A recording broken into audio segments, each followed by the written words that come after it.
శుక్లాంబరధరం విష్ణుం శశివర్ణం చతుర్భుజం ప్రసన్నవదనం ధ్యాయేత్ సర్వవిఘ్నోపశాంతయే. ఓం శ్రీ గురుభ్యో నమః. నమస్తే అండి, అందరూ ఎలా ఉన్నారు? జూన్ 5వ తారీఖున మనకు పంచగ్రహ కూటమి అనేది కూడా ఏర్పడుతుంది. మీకు తెలుసు కదండి. చాలా మంచిదండి, చాలా చాలా మంచిది. కొన్ని నియమాలు పాటిస్తూ మీరు ముందుకు వెళ్ళండి, మంచి జరుగుతుంది. నేను 2019వ సంవత్సరంలో వికారీనామ సంవత్సరంలో షష్ఠగ్రహ కూటమి అనేది కూడా ధనస్సు రాశిలో, ముఖ్యంగా ఒక 6 గ్రహాలు కూడా ఈ ధనస్సు రాశిలో కలుస్తున్నాయండి. చాలా జాగ్రత్తగా ఉండాలి. అంటే ఇక దాదాపుగా జరిగిన విషయాన్ని అందరు చెప్తారు. ఇప్పుడు ధనుసు రాశిలో షష్ఠగ్రహ కూటమి జరిగింది, ప్రాణహాని ఉంటుంది అని నేను ముందే చెప్పానని ఇప్పుడు చెప్పడం కాదు, అప్పుడే చెప్పాలి. ఆ వీడియో చూస్తే తెలుస్తుంది మీకు నేను చెప్పినా లేదా అని. చాలామంది ఏంటంటే, చాలామంది జరిగిన తర్వాత నేను చెప్పాను ముందే ఇది జరుగుతుంది అది జరుగుతుంది కాదు, ఎట్టి పరిస్థితి కాదు. ఆ వీడియో చూసిన వాళ్ళైతే మీకు అర్థమైపోతుంది. నేను సుమారు ఒక 500 బ్లాక్ ఎర్త్లు ఈ షష్ఠగ్రహ కూటమి రోజు ధనుసు రాశిలోకి చంద్రుడు అడుగుపెట్టినప్పుడు, అది దాటిన తర్వాత పంచగ్రహ కూటమి ఉన్నప్పుడు ఈ మొత్తం టోటల్గా కొన్ని 500 బ్లాక్ ఎర్త్లు రెడీ చేసి పెట్టాను. ఇదేంటంటే చెడు అనేది మన వైపు రాకుండా, అది ఏదైనా కానివ్వండి, ఆ మహమ్మారి వైరస్ అయినా ఏదైనా చెడు మనకు రాకుండా మనల్ని మనం కాపాడుకోవడానికి 500 మందికి సుమారుగా పంపించానండి. అందరూ ఇంటి గుమ్మాలకు వేసుకున్నారు. నేను మళ్ళీ తర్వాత కూడా ఫోన్ చేసి అడిగాను, ఈ వైరస్ కారణంగా ఎవరన్నా ప్రాణహాని జరిగిందమ్మా మీ ఇంట్లో? క్యాజువల్లో ఇదంతా పాండమిక్ మొత్తం టోటల్ ప్రపంచం మొత్తం కదా, అన్ని కంట్రీస్లోకి వచ్చాయి, మనకు ఒక్కరికే రాలేదు. చాలామంది కొన్ని లక్షల కోట్ల మంది చనిపోయి ఉండొచ్చు. కానీ ఇక్కడ ఏంటంటే, ఆ షష్ఠగ్రహ కూటమి రోజు నేను చేసినటువంటి హోమం చాలామందికి మేలు జరిగిందండి. నేనైతే 500 మందికి ఇచ్చాను. 500 మందికి మాత్రం గుడ్ రిజల్ట్ బాగుంది. ఇప్పుడు మళ్ళీ కూడా నేను ఈ 5వ తారీఖున పంచగ్రహ కూటమి అనేది కూడా జరుగుతుంది. కానీ అమావాస్య రోజు దీనికి శక్తి ఎక్కువగా వస్తుంది. ఆ రోజు నేను ఈ బ్లాక్ ఎర్త్లు అనేది కూడా నేను రెడీ చేస్తున్నాను. గోత్రనామాలు తీసుకొని నేను తప్పకుండా మీ పేరు మీద జరిపించిన తర్వాత మీ ఇంటికి పోస్ట్ చేస్తాను, ఇంటికి గుమ్మానికి వేసుకోండి. ఈ పంచగ్రహ కూటమి చాలా మంచిదండి. ఇప్పుడు ఒకటి ఏంటంటే, కూటమి అనేది శత్రువులతో కలిపి చేస్తే కూటమి శత్రుకూటమి అయిపోతుంది. మిత్రులతో కలిసి చేస్తే ఆ కూటమి మిత్రకూటమి అవుతుంది. శత్రుకూటమిలో ఎప్పుడు అలజడులు, పోట్లాటలు, గొడవలు జరిగి వినాశకాలే విపరీత బుద్ధి. ఒక విధంగా చెప్పాలంటే ఏదైతే ఆలోచించారో వాళ్ళకి నష్టమే జరుగుతూ ఉంటుంది. ఇక్కడ చూడండి, పంచగ్రహ కూటమి ఇప్పుడు నేను చెప్పినటువంటి గ్రహాలు గురు, రవి, శుక్ర, బుధ, చంద్రుడు.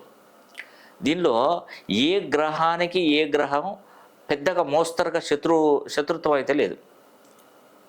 కానీ ఇక్కడ గమనించండి, ఆ షష్ఠగ్రహ కూటమి జరిగినప్పుడు రవి, బుధ, చంద్ర, గురువు, కేతువు, శనీశ్వరుడు. అంటే శనికి రవి పడడు, మళ్ళీ శనీశ్వరునికి రవి పడడు. శనీశ్వరునికి ఒక విధంగా చెప్పాలంటే గురువుడు కూడా భద్రశత్రువుగానే మారిపోతాడు. గురువు కూడా భద్రశత్రు, అంటే ఈ శని గురువుతో కలిస్తే చాలా వరకు ప్రాణహాని జరుగుతుంది. అందుకే ఆ టైంలో చాలా ఎక్కువగా జరిగింది.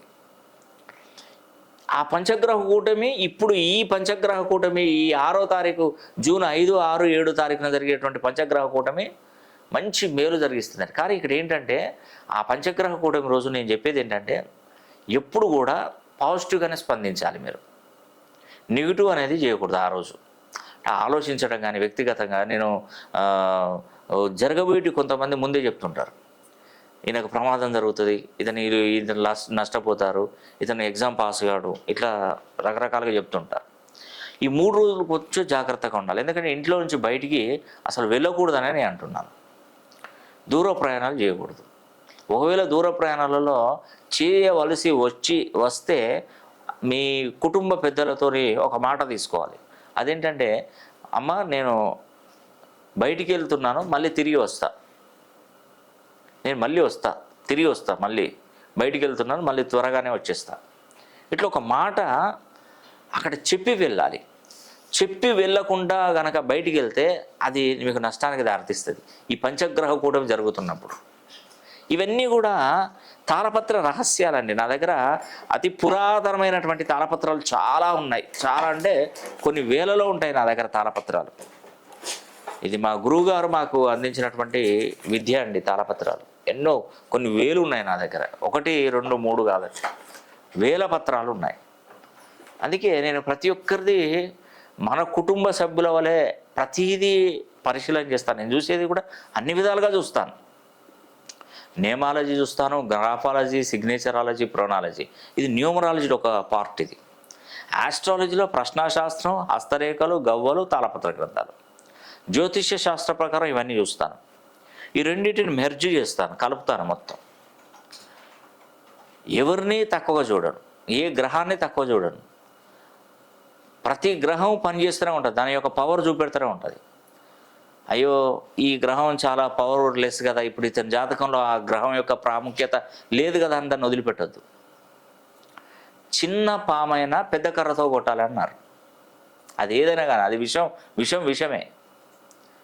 చిన్న పామే కదా, ఇంత చిన్నదే కదా అని చెప్పి చీపురు గట్టతో కొట్టి చంపుతావా దాన్ని? చంపలేము, అది చావదు కూడా. ఎంత చిన్న పామైనా పెద్ద కర్రతోనే కొట్టాలి, అది మనకు సామెత ఉంది. అలాగా మనకి ఎన్ని చిన్న చిన్న గ్రహాలు, శక్తియుక్తులు లేని గ్రహాలు కూడా కొన్ని మనకు, అంటే శక్తియుక్తులు అంటే అవి మూవ్ అయ్యే విధానాన్ని బట్టి ఉంటుంది. ఒక్కొక్క రాశిలోకి వెళ్ళినప్పుడు అవి చాలా పవర్ ఎక్కువగా ఉంటుంది, కొన్ని పవర్ కోల్పోతూ ఉంటాయి. వైఎస్ఆర్సీపీ పార్టీ కనుక అధికారంలోకి వస్తే దానిలో ఉన్నటువంటి కార్యకర్తలు ఎక్కువగా బలవంతులుగా మారిపోతారు. మినిస్టర్లు, ఎమ్మెల్యేలు, వీళ్ళకు సంబంధించినటువంటి పొలిటికల్ పవర్ అంతా బలవంతులుగా మారిపోతారు. అదే టీడీపీ వాళ్ళు బలహీనులుగా మారిపోతారు. ఎందుకంటే సర్కారు వాళ్ళది, గవర్నమెంట్ వాళ్ళది కాబట్టి అధికారం వాళ్ళకే ఉంటుంది కాబట్టి వీళ్ళు బలవంతులు అవుతారు, వీళ్ళు బలహీనులు అయిపోతారు. అదే వైఎస్ఆర్సీపీ పార్టీ ఓడిపోయి టీడీపీ గవర్నమెంట్ హయాం కనుక వచ్చినట్టయితే ఈ టీడీపీ హయాం వాళ్ళకి పవర్స్ ఎక్కువగా వచ్చి వాళ్ళు బలవంతులుగా మారిపోతారు, మళ్ళీ బలహీనత మారిపోతారు. అంటే మూవ్ అవుతున్నటువంటి టైమును బట్టి, అంటే నేను ఒక ఎగ్జాంపుల్ చెప్పాను, పార్టీ గురించి కాదండి. నేను గ్రహాలు గమనం అంటే కొన్ని గ్రహాలు 365 రోజులు గురుగ్రహం ఉంటుంది, 2.5 సంవత్సరాలు శనీశ్వరుడు ఉంటాడు ఒక రాశిలో, 18 సంవత్సరాలు రాహుకేతువులు ఉంటారు, బుధుడు నెల రోజుల కాలం పాటు ఉంటారు. 18 సంవత్సరాలు అంటే తిరిగి రావడానికి నేను అనేది. శనీశ్వరుడు 30 సంవత్సరాలు తిరిగి రావడానికి ఒక స్థానానికి 30 సంవత్సరాలు పడుతుంది. ఇది 18 నెలల కాలం పాటు ఉంటారండి. ఇది రాహుకేతువులు. మిగతా శుక్రుడు కానీ 30 రోజులే, రవి 30 రోజులే, బుధుడు 30 రోజులే, కుజుడు 45 రోజులు, ఇట్లా ఉంటాయండి చిన్నవి. కానీ దీని పవర్ మాత్రం చూపెడుతూ ఉంటుంది.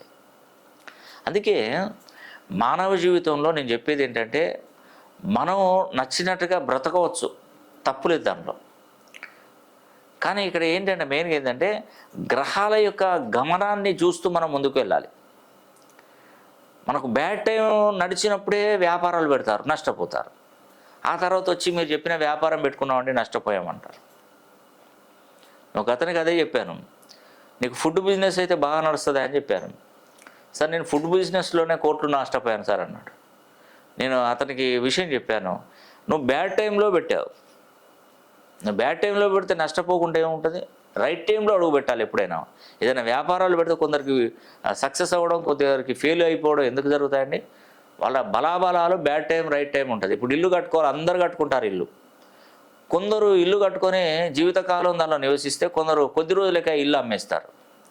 ఎందుకంటే వాడు బ్యాడ్ టైంలో ఇల్లు కట్టుకుంటారు కాబట్టి రుణ బాధలు పెరిగిపోవడం, నష్టాలు జరగడం, ఆ ఇల్లు అంతా అమ్మేసుకోవడం. కొందరికి బ్యాడ్ టైంలో వివాహాలు చేసుకుంటుంటారు, వాళ్ళకు తెలియదు బ్యాడ్ టైము రైట్ టైం అని ఎవరు చెప్పాలి? ఒక మంచి న్యూమరాలజీ, ఆస్ట్రాలజీ తెలిసినటువంటి పండితులు చెప్తేనే తెలుస్తుంది. దాన్ని మరి విశ్వసించే వాళ్ళు కూడా ఉండాలి. కొందరు విశ్వసిస్తారు, కొందరు విశ్వసించరు. బ్యాడ్ టైంలో వివాహాలు చేసుకొని ప్రతి ఒక్కరూ ఫెయిల్యూర్ అవుతుంటారు. అంటే భార్యాభర్తల గొడవలు, డైవర్స్ ఎన్ని వేల మంది, ఎన్ని లక్షల మంది తీసుకోలేదండి ఇప్పటి వరకు. నేను అన్ని జాతకాలన్నీ ఒక్కసారి నాకు చూపెడితే ఎవరికి రైట్ టైం, ఎవరికి బ్యాడ్ టైం చెప్తానో వాటిని పక్కకు పెడతానో వాళ్ళందరూ ఫెయిల్యూరే. అంటే విడాకులు తీసుకోవడం, భార్యాభర్తల మధ్య గొడవలు, ఇవన్నీ సంతాన సమస్య ఏదైనా కూడా వాటిని డివైడ్ చేస్తే ఈజీగా తెలిసిపోతుంది. కానీ దీనికి ఒక్కొక్కరికి చాలా ఎక్కువ టైం, పెద్ద మొత్తంలో టైం తీసుకోవాలి. ఇటు తాళపత్రాలు చూడాలి, గవలు వేసి వాళ్ళ రాశి నక్షత్ర లగ్నానికి వాళ్ళ పేరు ఎన్ని డిగ్రీస్లలో ఉంది చూడాలి, numerical number, filler letter, compounded number, నడిచే దశలు, అంతర్దశలు, ఇవన్నీ ఆవిడ పుట్టినప్పుడు ఉన్నటువంటి గోచారం, పుట్టినటువంటి గ్రహబలం, ఇప్పుడు నడుస్తున్నటువంటి గోచారం ఏ విధంగా ఉంది చూడాలి. పాపగ్రహాలు ఏంటి, శుభగ్రహాలు ఏంటి, పాపగ్రహాల స్థితి ఎప్పుడు ఎలా ఏ విధంగా ఉంది పుట్టినప్పుడు, శుభగ్రహాలు పాపగ్రహాలు ఇవన్నీ కాంబినేషన్స్ తెలుసుకోవాలి. న్యూమరాలజీని ఆస్ట్రాలజీని మెర్జ్ చేయాలి, చేసి దాని ప్రకారం ముందుకు నడవాలి. చాలా ఉంటుందండి దీంట్లో, తతంగం చాలా ఉంటుంది. అందుకే ఏదైనా పని మొదలు పెట్టుకున్నా, ఏదైనా వ్యాపారాలు చేయాలన్నా, ఏదైనా వివాహాలు చేసుకోవాలన్నా, ఏదైనా ఉన్నప్పుడు మాకు తెలియపరుస్తాను. లేదంటే ఒకసారి 270 డిగ్రీస్లో మన పేరు బలాన్ని పెంచుకోగలిగితే చాలా మంచి మేలు జరుగుతుందండి, దానిలో ఎటువంటి సందేహం లేదు. కాబట్టి ఈ జూన్ 5న జరిగేటువంటి పంచగ్రహ కూటమి అనేది కూడా చాలా మంచి పంచగ్రహ కూటమి. నేను చెప్పినటువంటి సింహరాశి, మీన, వృషభ, కన్య, మేష, ఈ 5 రాశులకు పంచగ్రహ కూటమి అనేది కూడా చాలా మంచి లాభదాయకంగా మారి మీకు ఉన్నటువంటి కష్టాలన్నీ కూడా తీరిపోతాయని కూడా ఈ వీడియో ద్వారా తెలియజేస్తున్నాను. ఈ వీడియో కనుక మీకు నచ్చినట్లయితే లైక్ చేయండి, షేర్ చేయండి, కామెంట్ చేయండి. సర్వే జనా సుఖినో భవంతు.